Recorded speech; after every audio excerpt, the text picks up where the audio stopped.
মানে জীবন, জীবন মানে যন্ত্রণা, মানুষ শুধু মানুষকে দেয় কুকুরমেরই মন্ত্রণা। লাইফ মানে জীবন, জীবন মানে যন্ত্রণা, মানুষ শুধু মানুষকে দেয় কুকুরমেরই মন্ত্রণা। এই কথা কথায় তেল বাজি, খারাপ মানুষ ভদ্র সাজি, ন্যায্য কথা বলতে মানা, এই কথাটি সবার জানা। সকলকে নাই পেটে ভাত, অনাহারে কাটে রাত, তাদের ভাগ্য ফিরবে কবে, ভালো মানুষ আসবে যবে। ডাউটার পাকার মিলে হয়ে গেছে একাকার, ভালো মানুষ ভালো নাই, আশাগুলো পুড়ে ছাই। কাজ নাই কর্ম নাই, কোথায় গেলে পাবো ঠাই, অর্থলোভী সমাজপতি তাদের হাতেই তোমার গতি। মেশামেশি ভালোবাসা খালি খালি দিবে আশা, ভাবে সাবে বড় স্টার ম্যানেজ করে হবে পার। ওরাই ম্যানেজ মাস্টার, ওরাই ম্যানেজ মাস্টার, ওরাই ম্যানেজ মাস্টার, ওরাই ম্যানেজ মাস্টার। লাইফ মানে জীবন, জীবন মানে যন্ত্রণা, মানুষ শুধু মানুষকে দেয় কুকুরমেরই মন্ত্রণা। লাইফ মানে জীবন, জীবন মানে যন্ত্রণা, মানুষ শুধু মানুষকে দেয় কুকুরমেরই মন্ত্রণা। মিছামিছি ভালোবাসা খালি খালি দিবে আশা, ভাবে সাবে বড় স্টার ম্যানেজ করে হবে পার। ওরাই ম্যানেজ মাস্টার, ওরাই ম্যানেজ মাস্টার, ওরাই ম্যানেজ মাস্টার, ওরাই ম্যানেজ মাস্টার।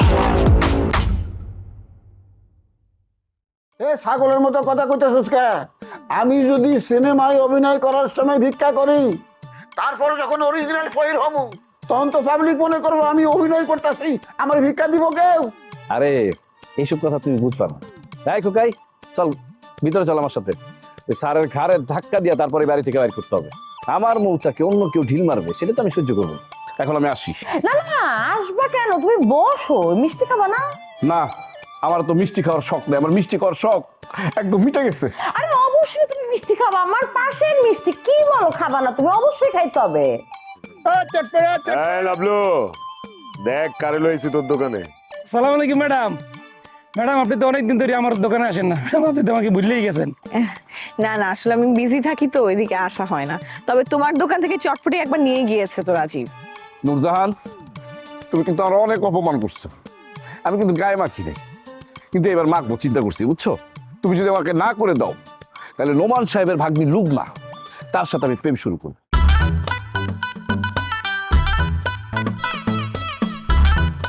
হে খোকা, তোর কি তো হইছে রে? আমি জানতাম তুই আসবি।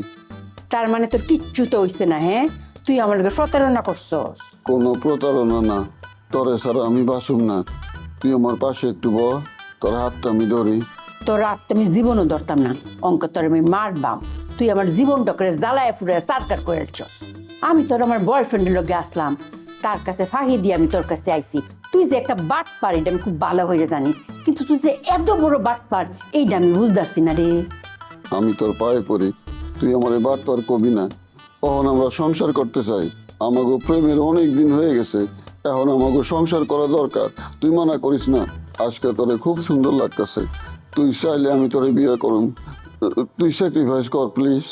তুই একটা বেইমান, তোর লোক আমার কোনো স্যাক্রিফাইস হইতো না। আমি অঙ্ক জুলমতের বাসায় যাইতাছি, তুই যাতে এনে কোনোভাবে থাকতে না পারস এই ব্যবস্থা আমি করতেছি। কি ব্যাপার খাবার তুমি কেমন আইলা? এই তো এই মাত্রই আইসি। আমি তো কুকারে মারতাম আইসলাম, কিন্তু বাপ তুই তো আমার জামাটা পায়ে দিলে, অঙ্ক তো আমি আর মারতাম না। নাটকটা একটু বন্ধ করো খালা, তোমার নাটক আর দেখতে ইচ্ছে করতেছে না। তোমার বিয়া ঠিক করতেছি আমি, ঠিক আছে? তুমি এই জায়গায় কোনো কথা কইবা না। বুধরে, তুই আমার জীবনতে ফুরাইয়া মারার ব্যবস্থা করছস। খুকা তো আমার যন্ত্রণা দেওয়ার লেগে বিয়া করতো চা। একবার যদি একালে আমার বিয়া করতারে, তেয়া হে আমার লগে যন্ত্রণা শুরু করবো। তুই তো কুকারে চিনস না। ফুলমতি, এত আঘাত দিও না। আমি তোমার শান্তিতে রাখার প্রতিশ্রুতি দিয়ে বিয়ে করতে চাই। আমি যদি তোমার সাথে কোনো খারাপ ব্যবহার করি, তুমি বদিরে কইও, বদি তোমার পক্ষ নিয়ে আমার শাস্তি দিব। তোমার শাস্তি আমি মাথা পাইতে নেব। জীবনে অনেক ভুল করছি, এখন দুইজন মিলে শান্তিতে সংসার করতে চাই। হ্যাঁ খালা, খোকা কিন্তু তোমার অনেক ভালোবাসে, বুঝছো? সব সময় তোমার কথা কয়। আর ইদানিং কি করতেছো জানো? ঘুমায় না, ঘুমের ভিতরে ফুলমতি করে লাভ দিয়ে ওঠে। বদি, তুই আমার অনুরোধ করিস না। আমার তো বিয়া ঠিক হয়ে পড়ছে, আমি তো বিয়ার দাওয়াত পত্র নিয়ে আইছি। তারপরেও কুকা আমারে যন্ত্রণা করতেছে। তোর আমার শান্তি মতো বিয়াটা করতে দে। আমার হাজবেন্ডের বয়স অক্ষরে তোর মতো, ও তো কম বয়সী ছেলে পাওয়া ভাগ্যের ব্যাপার না ক। ওই ছাড়া তোর টাকা পয়সা নিয়ে পালাইবো। পরে বিয়া করলে তুই 13 দিনও সংসার করতে পারবি না। তোর খালি স্বামীর সংখ্যা বাড়বো, বিয়ার সংখ্যা বাড়বো। আগে একটা করছস, ওইটা গেছে মাইনাস হয়ে, আর একটা করবি, এইটাও মাইনাস হইব। সংসার হইব না রে, খালি স্বামীর সংখ্যা বাড়বো। দুইবার যদি স্বামী চলে যায় তারপরে কিন্তু আর বিয়ে হইব না, বিশ্বাস কর। খেলা খোকার সাথে কিন্তু আমি একমত। তুমি যদি বিয়ে করো না সেই সংসার কিন্তু টিকবে না। খোকা বদুয়া দিবি না, সেই ছেলের কিন্তু আমার খুব পছন্দ হয়েছে, হ্যাঁ লোকে আমি সংসারটা করতাম চাই। যা যা অক্ষণ যাই বিয়ে কর। বিয়ে করার আগে আমার মুখে বালিশ চাপা দিয়ে আমারে মাইরে তারপর যা। আরে বাবা রে বাবা, বুড়া বেটিরে বিয়ে করতে রাজি হয়েছে এটাই তো বেশি, আবার হে বেটি আমার লগে বিচ্ছে করে। এ ফাঁকনা চুইল্লা, আমি যদি বুড়ো হই তুই বুড়ার বাপ, আজ বাদে কাল তুই কবরে যাবি, তোর বিয়ে করে তোমার কোনো লাভ হইতো না। বুঝছি খোকা, বাদ দে, তুই খালার কথা বুঝলা যা। খালা এখন আর তোর নাই, বুঝছস? তোর আমি কম বয়সী সুন্দর দেখে একটা মাইয়া খুঁজে দিতেছি, তারপর প্রেম কর, বিয়ে কর, দেখবি তুই সুখী হবি। বৌদি, আমার এই জীবন তোর কাছে সঁপে দিলাম, তোর যা ইচ্ছা তাই কর। খালি একটা রিকোয়েস্ট, 1 সপ্তাহের মধ্যে আমার বিয়ে করাইবি। তুই যা ইচ্ছা তাই কর, আমার কোনো আপত্তি নেই। আপনার সাথে এখানে লেগের বারে বসে আছি ম্যাডাম, কি সুন্দর মনোরম পরিবেশ। আরে আমার প্রেমিকারে নিয়ে যদি একটাবার এখানে আসতে পারতাম। আমার প্রেমিকার খুব শখ আমার সাথে লেকের পারে বসবে, চটপটি ফুচকা খাবে, সময় কাটাবে। আহা, রাজীব, এখানে কি আমি তোমার প্রেমিকার গল্প শুনতে আসছি? নেক্সট টাইম আমাকে তোমার প্রেমিকার গল্প বলবা না, তোমার কথা বলো। আর তোমাকে আমি অনেকবার বলছি এই ধরনের কথা আমার সামনে বলবা না। মানে তুমি বোঝো না কেন? আমি নিজেও তো একটা মেয়ে মানুষ, তাই না? ভুল হয়ে গেছে ম্যাডাম, আবেগের বশে অনেক কথা বলে ফেলছি আপনারে। তা আবেগ খুব খারাপ জিনিস। তবে ম্যাডাম, আপনার সাথে যদি আপনার পার্টনার, আপনার বন্ধু থাকতো, আপনার হাতটা সুন্দর করে ধরতো, আপনার চোখে চোখ রেখে কথা বলতো, গাছের থেকে ফুল পাড়াই না আপনার কানের ভেতর দিয়ে দিত, গুঁজে দিত, তাই না ম্যাডাম? আপনার খুব ভালো লাগতো তখন। আমার ভাগ্য অত ভালো না, এসব কথা বলে আমার মনটা খারাপ করে দিও না প্লিজ। আমি আপনার কাছে ক্ষমা প্রার্থী ম্যাডাম, কিন্তু আমরা দুইজন একই পথের পথিক ম্যাডাম। আমরা দুইজনই অভাগা, দুইজনেরই কপাল খারাপ। মনের মানুষ কাছে নাই, কাছে থাকলেও কাছে যাইতে পারতেছি না। অদৃশ্য একটা দেয়াল, অলিখিত ধরাবাধার মধ্যে দিয়ে পার করতেছি জীবনটা ম্যাডাম। চুপ করো রাজীব, আমাকে একটু প্রাকৃতিক সৌন্দর্য উপভোগ করতে দাও। করেন প্রাকৃতিক সৌন্দর্য। ম্যাডাম, আপনার জন্য স্পেশাল ফুচকা বানিয়ে নিয়ে এসেছি, খাইবেন আর মজা নেবেন। এই ফুচকা তো নিলাম, চটপটি তো নিলাম না। চটপটি পার্সেল করে দাও। থ্যাংক ইউ ম্যাডাম, আপনি খাইতে থাকেন, আপনার জন্য আমি পার্সেল রেডি করে নিয়ে আসতেছি। তোর তো ব্যবসা বাইরে গেল রে। জি স্টপ, আপনার দোয়া। তুমি খাবা বানায় দিব? আচ্ছা আগে তোমাকে বানায় দিই। কয়টি ফুল আর অনেক পাতা নিয়া কি বৌদি রে। ফুল- হে বৌদি, আমি সারা রাত ঘুমাইতে পারিনি রে। তুই সারা রাত ঘুমাইতে পারস, তাই আমি কি করবো? হ্যাঁ, তুই তো দিনের অর্ধেক বেলা ঘুমাই থাকস, তোর তো রাত্রে বেলা ঘুমানোর দরকার নাই। দিনের বেলা আমি ঘুমাই না, আমারে কাম করে খাইতে হয়। তুই তো কোনো কাম করস না, জুলমতলের লগে দাবা খেলস, দুপুরের খাওয়ানটা সাইরে তারপরে পড়স। আমার ভাগ্যে তো এরকম শ্বশুর বাড়ি নাই রে। কেন, তুইও তো ফুলমতি খেলার বাসায় গিয়া মাগনা মাগনা খাই আসস। ফুলমতি খেলা আমার বিচার দিচ্ছে। আমার বিরুদ্ধে কমপ্লেইন করা ফুলমতির অভ্যাস হয়ে গেছে, তুই ওর কথা কানে নিবি না। আচ্ছা ঠিক আছে, রাত্রে ঘুম আসে নাই কেন, কইলি না তো, ক। বাসার মধ্যে সার পোকায় বাসা বাঁধছে, সার পোকার কামড়ে সারা রাত ঘুমাইতে পারি নাই, তাই কালকে ওষুধ নিয়েছি। একদম ঠিক কাজ করছস আর ঠিক কথা কইছস। ঘরের ভিতরে মনে হয় সার পোকার খনি ঢুকছে, বিছানায় শুইলেই দৌড়ে আসে, কামড়ে এবার সব শেষ করে দিতেছে। বাসায় আজকে সার পোকা মারার ওষুধ দিতে হইব। হ্যাঁ, তারপর দরজা জানলা বন্ধ করে একদিন ঘরের বাইরে থাকতে হইব। তুই তো খালার বাসায় চলে যাবি, আমি কই থাকবো? হ্যাঁ, তুই তো শ্বশুর বাড়িতে একবেলা থাকবার পারবি না, আমি ফুলমতির বাসায় চলে যাব। আর এবার থাকতে পারবো না কেন, থাকতে পারবো। আঙ্কেল তো কোনো সমস্যা না, সমস্যা হলো নূরজাহান। নূরজাহান তো মানবো না, তখন কি করবো? সুযোগ মতো নূরজাহানের পা ধরে ফেলাইবি। ছাগলের মতন কথা কসকে। হ্যাঁ, একবেলা তার বাসায় থাকার জন্য কি তার পা ধর তুইব? হ্যাঁ, তুই মানুষ হবি কবে? আজ বাদে কাল তোর বউ হইব, এখন থেকেই পা ধরার প্র্যাকটিস কর। বিয়ার পর তো মাঝে মধ্যে পাও ধরনই লাগবো। কোনো দরকার নাই, পা ধইরা সংসার করার কোনো ইচ্ছা আমার নাই। একটা লাঠি দিয়া ঘরের থেকে বাইর করে দিব। যেই বউ পা ধইরা বস মানাইতে হয় সেই বউর আমি তালাক দিয়ে আরেকটা বিয়ে করব। এত বড় কথা হনি কবি না, আগে সংসার কর তারপরে কোষ। আজকে ওষুধ দেবো। আর অসুবিধা কি, তুই ওষুধ দেওয়ার আগে ফুলমতি খালার বাসায় যা, আর আমি আঙ্কেলের বাসায় গেলাম। ফুলমতির বাসায় রাত কাটাইতে যদি অসুবিধা হয় তাহলে রাতেই ফিরে আসবো। তবুও বুঝোস না, কিছু কাপড় চোপড় নিয়ে যাই, ওরা যদি ভালো ব্যবহার করে তাহলে রাতটা থেকে আসবো। বালা কথা কইছস, তাইলে দেরি করে লাভ কি? যা, আর যাবো তো, কিন্তু আমার ব্যাগটা কই? ব্যাগটা আলমারির নিচে আছে, নিয়ে ভাগ। আলমারির নিচে রাখছস কি আবার? হ্যাঁ, সর।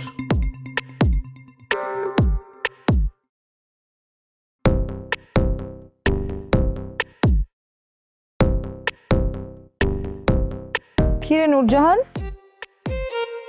একা একা ছাদে কি করতেছস? তোর বন্ধু কই? আমি বন্ধু পাবো কই? আমি কি তোর মতো সুন্দরী যে আমার বন্ধু থাকবে? আমরা হচ্ছে পুরান ঢাকার মেয়ে, আমাদের প্রেম করার আগেই বিয়ে হয়ে যায়। এনিওয়েজ, তোর না অনেক বন্ধু আছে? আমার অনেক বন্ধু, আর আমি জানি না তুই জানোস? কে বলছে তোরে? রুস্তম ভাই। আরে রুস্তম ভাইয়ের কাছ থেকে তো কিচ্ছু লুকানো যায় না। রুস্তম ভাই তো আমাকে বলছে যে একটা ছেলে নাকি আসে তোর জন্য প্রত্যেক দিন উপহার নিয়ে। আমি অবশ্য শুনতে চাই না, কিন্তু তুই তো জানিসই রুস্তম ভাই বলবেই। রুস্তম ভাই যে ছেলের কথা বলছে ওই ছেলে আমার বন্ধু না, ওই ছেলে আমার শত্রু। রুস্তম ভাই তো আমার পছন্দ করে না, এই কারণে এসব কথা বলে। তোর উচিত এই ফাউলটার বিদায় করে দেয়া। আম্মা তো কতবার খালুরে বলছে, খালু তো কানেই তুলে না। না রে, রুস্তম ভাইকে তোরা ভুল বুঝিস। রুস্তম ভাই খুবই ভালো একটা মানুষ। রুস্তম ভাই আসা দেখেই তো বাড়িতে কোনো ধরনের গন্ডগোল হচ্ছে না। আচ্ছা, যেই ছেলে তোর জন্য গিফট নিয়ে আসে সেই ছেলে নাকি অনেক সুন্দর। তো সুন্দর হলে ঝুলে রাখছিস কেন? বিয়ে শাদী করে ফেল। ওই ছেলে ফুচকা আলা, কখনো মুড়ি আলা, এখন দেখতেছি ড্রাইভারই করতেছে। ওই ছেলেকে বিয়ে করা যায় তুই বল? তুই ড্রাইভারের সাথে প্রেম করলি? তুই এত নিচে নামলি, তোর এত অধঃপতন? নূরজাহান, খোঁচা মারার কথা বলবি না। আমি কোনো ড্রাইভারের সাথে প্রেম করি না, ও আমারে জ্বালাইতে আসে, আর আমি ওর বিরুদ্ধে মামলা করার ব্যবস্থা নিচ্ছি। এইটা কি ধরনের কথা মিম? একটা মানুষ তোকে পছন্দ করতেই পারে, তুই পছন্দ করিস না সেটা অন্য ব্যাপার। তাকে বুঝিয়ে বল, এখানে মামলা কেন করতে হবে? ওই ছেলে তো সাধারণ কোনো ছেলে না। ওই ছেলের কারণে আমি ঠিক মতো বাইরেও যাইতে পারি না। ওরে আমি এমন শিক্ষা দিব। বসন্ত বাতাসে সইগ, বসন্ত বাতাসে, বসন্ত বাতাসে সইগ, বসন্ত বাতাসে বন্ধুর বাড়ির ফুলের গন্ধ আমার বাড়ি আসে সইগ। ওমা, আমি কারে দেখতেছি? বোম্বের নায়িকা, স্বর্গের অপ্সরা আমার চোখের সামনে। বসো বসো। আঙ্কেল, আপনি যে আমার এত প্রশংসা করছেন, আমি কিন্তু অত সুন্দর না আঙ্কেল। যে মেয়ে আমার আঙ্কেল কইতে পারে তার প্রশংসা করা আমার ঠিক হয় না। মানে বোঝা উচিত ছিল সে যার সাথে দেখা করতে আসছে, বৌদি যে ফিল্মের হিরো হইতে যাইতেছে, সে আমার বন্ধু।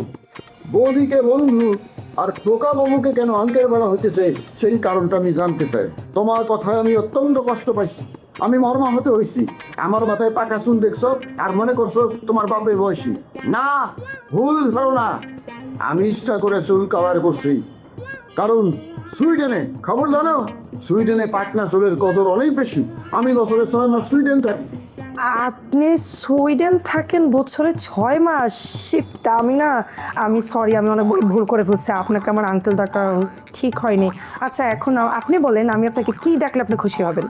ভাই, বন্ধু অথবা ডার্লিংও রাখতে পারো, অসুবিধা নাই। আমার পক্ষ থেকে কোনো আপত্তি নাই।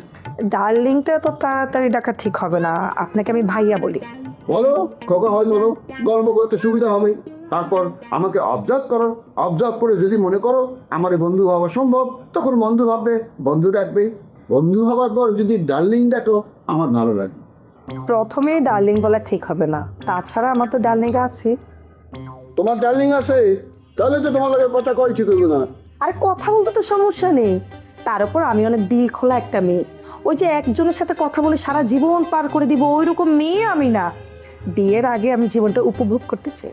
বুঝতে পারছি তুমি ডোন্ট মাইন্ড ফ্যামিলির মেয়ে, তোমাকেই আমার প্রয়োজন। যাই হোক বাদ দে, বৌদি বিয়ার খবর কি সেটা বল। বৌদির খবর আমার কাছে কেন থাকবে? ভাড়াটিয়াদের নিয়ে তো আমার কোনো ইন্টারেস্ট নাই। বৌদি ভাই বললো যে তুই নাকি তারে ছাড়া বাঁচবি না, আঙ্কেলকেও নাকি এই কথা বলে দিছস। এত কিছু হয়ে গেল, তারপর আমার একটা বারের জন্য বলতে পারলি না? আচ্ছা মিম, এই কথাগুলা তোকে কে বলছে? কে আর? বৌদি ভাই নিজে বলছে। আর খালি আমারে না তো, আমারও একই কথা বলছে। অল্প দিনের মধ্যেই নাকি তোদের বিয়ে হয়ে যাচ্ছে। চল এখন আমি বৌদি বাসায় যাবো, তুই আমার সাথে থাকবি। ও কলার চেপে আমি জিজ্ঞেস করবো কবে আমি বলছি আমি ওরে বিয়ে করব। হ্যাঁ, ওর মতো ছেসরাকে আমি বিয়ে করব? আমার বাড়িতে থেকে আমার ভাড়াটিয়া হয়ে আমার অপবাদ। নূরজাহান থাক, এত কষ্ট করতে হবে না। আমি জানি যে তুই বৌদি ভাইয়ের মনে মনে পছন্দ করস। আমাকে দেখানোর জন্য এত অভিনয় না করলেও চলবে। আর বৌদি ভাই ছেলে হিসাবে কিন্তু ভালো, চেহারাও ভালোই আছে। বিয়ে করে ফেল। বৌদি ভাই বললো যে তার নাকি ঘর জামাই থাকতেও কোনো সমস্যা নেই। আম্মাকেও তো বৌদি পটায় ফেলছে। আমি আম্মাকে ওই বৌদির কাছে নিয়ে গেছি ওই বৌদির অপমান করার জন্য। বৌদি আম্মারে এমন কথা বললো, আম্মা আমার পক্ষ বাদ দিয়ে উল্টো ওর পক্ষ নেওয়া শুরু করে দিছে। আরো এমন কথা জানে, ইনায় বিনায় আম্মারে এমন ভাবে বুঝাইলো, কোনো ভাবে ওরা আমি দমাইতে পারলাম না। বাহ, আমার কি মনে হচ্ছে জানিস? আমার মনে হয় তোর বৌদিকে খুব পছন্দ। আমি তোদের বিয়ের ব্যবস্থা করে দেই। হ্যাঁ, বৌদি পাত্র হিসেবে কিন্তু খারাপ না, কিন্তু ও তো আমার বিয়ে করবে না। ও তো চায় গাড়ি বাড়ি, আর তোর এত সম্পত্তি দেখেই তো ও তোর জন্য পাগল হয়ে গেছে। ওর সম্পত্তি আমি ছুটেছি দেশি খেপায়। তুমি আমার অপমান করতে চাইছিলা, ওইটা আমি তোমার অপমান করে দিলাম। আচ্ছা, তোমার কি দেশের বাড়ি যেতে ইচ্ছা করে? অবশ্যই করে, কিন্তু বিদেশে আমি কিভাবে যাব? অত টাকা তো আমার কাছে নেই। আরে টাকা দিবে গৌরী সেন, অত চিন্তা করো কেন? তুমি যাবা কিনা সেইটা বল। সব দায়িত্ব আমার। আমি তোমার কালকেই থাইল্যান্ড নিয়ে যেতে পারি। না না, আমি থাইল্যান্ড যাব না। থাইল্যান্ড গেলে মানুষ আমাকে খারাপ বলবে। আমাকে আপনি সুইডেন নিয়ে যেতে পারেন, ওইখানে গেলে আমার কোনো সমস্যা নেই। সুইডেনের ভিসা পাওয়া বড় কঠিন। অবশ্য একটা উপায় আছে, যদি তুমি আমার বউ হও, বউ হিসেবে যেতে চাও, তাহলে সম্ভব, অনেক সহজ। না না না, এটা সম্ভব না। আমার বয়ফ্রেন্ডরা এটা ছাড় দিবেই না। বুঝলাম না, আরেক বেটার লাগে তোমার ফ্রেন্ড তোমার বিদেশ যেতে দিব, কিন্তু হলফ বউ সেজে যেতে দিব না। বিষয়টা আমার কাছে কেমন জানি লাগতেছে। ঠিক আছে, সুইডেন নেওয়ার দরকার নেই, আপনি আমাকে মালয়েশিয়া নিয়ে যান। মালয়েশিয়া কোনো বিষয় না, তোমার পাসপোর্ট আমার দিবা, বাকি দায়িত্ব আমার। শোনো, তুমি যে আমার লগে মালয়েশিয়া যেতেছো, তোমার খালায় জানি না জানে, হ্যাঁ জানলে কিন্তু আমার কচু কাটা করবো। আরে না, আমি কি নিজের ক্ষতি নিজে করবো নাকি? আমার খালা কোনোদিন জানো। ভাই, এখন বাসায় যাও, রেডি হও, দুইজন মিলে আজকে একটু বিয়ে বাড়ি ঘুরুন, ঠিক আছে? ঠিক আছে, আপনি চুলের কালারটা কিন্তু আমি শুন।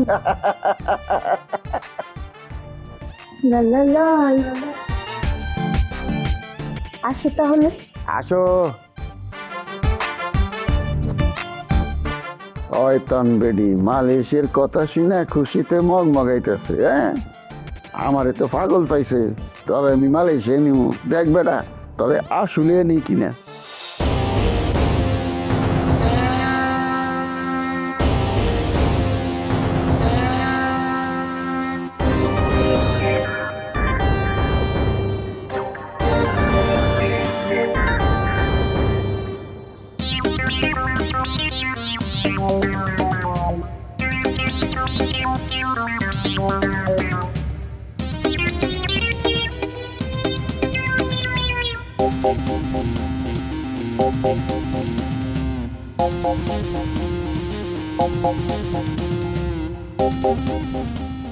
এই তুমি মানুষ না অমানুষ? হ্যাঁ, আমাকে এইভাবে একা ফেলে চলে আসছো, এখানে এভাবে এসে দাঁড়ায় আছো, মানে তোমার তোমার কোনো সেন্স নাই। আমি কি বিপদে পড়ছি তুমি জানো? ম্যাডাম, আপনি তো আমার মানুষ মনে করেন না ম্যাডাম, গরিব ছোট লোক ভাবেন, তাই বলে কি আমরা মানুষ না? আমাদের মধ্যে নৈতিকতা নাই। শোনেন ম্যাডাম, আমি আপনাদের ফালায় আসছি ঠিকই, কিন্তু ঠিকই আপনারা ফলো করতেছিলাম। ফলো করলে আমাকে সেভ করলে না কেন? দুটো স্ট্রেঞ্জার আমার পেছনে পেছনে আমাকে ফলো করছিল। কি ব্যাপার? এখন তো তোকে দেখতে পাচ্ছি না। আমাকে দেখে ভাগছে, কিন্তু আপনার কাছে তো আমার ফোন নাম্বার ছিল, আপনি আমার একটা ফোন দিতেন, ফোন দিলে তো কোনো সমস্যা হইতো না। তুমি আমার সাথে কি খারাপ ব্যবহার করছো? আমি ভাবতেই পারি না তুমি আমার সাথে এরকম খারাপ ব্যবহার করতে পারো। তুমি আমাকে রেখে চলে আসলা, তুমি পারলা কি করে আমার সাথে এরকম ব্যবহার করতে? তুমি জানো আমার কতটা কান্না পাচ্ছিল, কতটা একা লাগছিল, কত অসহায় ফিল হচ্ছিল। ব্যবহার ভালো করো রাজীব। জি ম্যাডাম, আপনি আমার সাথে যে ব্যবহার করছেন ম্যাডাম, আপনি ভাবতে পারবেন আমার কি কষ্ট লাগতেছিল, আমি কতটা হার্ট হয়েছি। হ্যাঁ, খুব কষ্ট পাইছি আমি ম্যাডাম, খুব। আমি আপনারে খুব কাছের মানুষ ভাবছিলাম, পরে দেখলাম আপনার মধ্যেও ইগো অনেক। আপনি বড় লোক, আমি ছোট লোক। হ্যাঁ, আমি ছোট লোক, আমি ফুচকা বিক্রি করতাম, তাই বলে কিন্তু আমার জ্ঞানের কোনো অভাব ছিল না। আপনি এমএ পাস, আমি বিএ পাস, খুব ভালো রেজাল্ট করছিলাম ম্যাডাম। শুধুমাত্র অভাবের তাড়নায়, অর্থের অভাবে মাস্টার্সটা পাস করতে পারিনি, নাইলে আপনার আমি শিক্ষাগত যোগ্যতায় সমানই থাকতাম। তুমি বিএ পাস, তুই বিএ পাস করাতে ছেলে, তার মানে তুমি তো শিক্ষিত ছেলে। তুমি এই কথাটা আমাকে বলনি কেন? আমি শিক্ষিত না অশিক্ষিত সেটা তো আমার কথা বলার স্টাইলেই আপনার বোঝা উচিত ছিল ম্যাডাম। আমি তো আগে ঠিকই বুঝেছি, তুমি তো আমাকে বলেছিলে তুমি পড়ালেখা করনি, অশিক্ষিত একটা ছেলে, কি বলনি? হ্যাঁ বলছি, আমি তো অস্বীকার করতেছি না যে আমি বলি না, আমি বলছি নিজেকে আপনার কাছে বড় করে উপস্থাপন করতে চাই নাই ম্যাডাম। কারণ আমি যেখানেই গেছি, যে কাজই করছি, কেউ না কেউ আমার প্রেমে পড়ে গেছে। আমি চাই না আপনি শুধু শুধু আমার এই শিক্ষাগত যোগ্যতা দেখে আমার প্রেমে পড়েন। ও, তুমি কি বুঝতে চাইলে? তুমি শিক্ষিত ছেলেকে জানলে আমি তোমার প্রেমে পড়ে যেতাম, এটাই আশঙ্কা করছিলে? তুমি আমার কি বোঝাতে চাইছো রাজীব? আমি কিন্তু বুঝতে পারছি। আমার বুদ্ধিমত্তা সম্পর্কে যদি আপনার ধারণা থাকতো, তাহলে যে কোনো সময় ম্যাডাম আপনি আমার প্রেমে পড়ে যেতে পারতেন। কারণ কি জানেন, বড়লোকের মেয়েরা স্মার্ট, গুড লুকিং, গরিব ছেলেদের উপর কান্নি খায়, দুর্বল হয়ে পড়ে। আর যদি গরিব ছেলে রাজীবের মতো সুন্দর হয়, তাহলে তো কথাই নাই।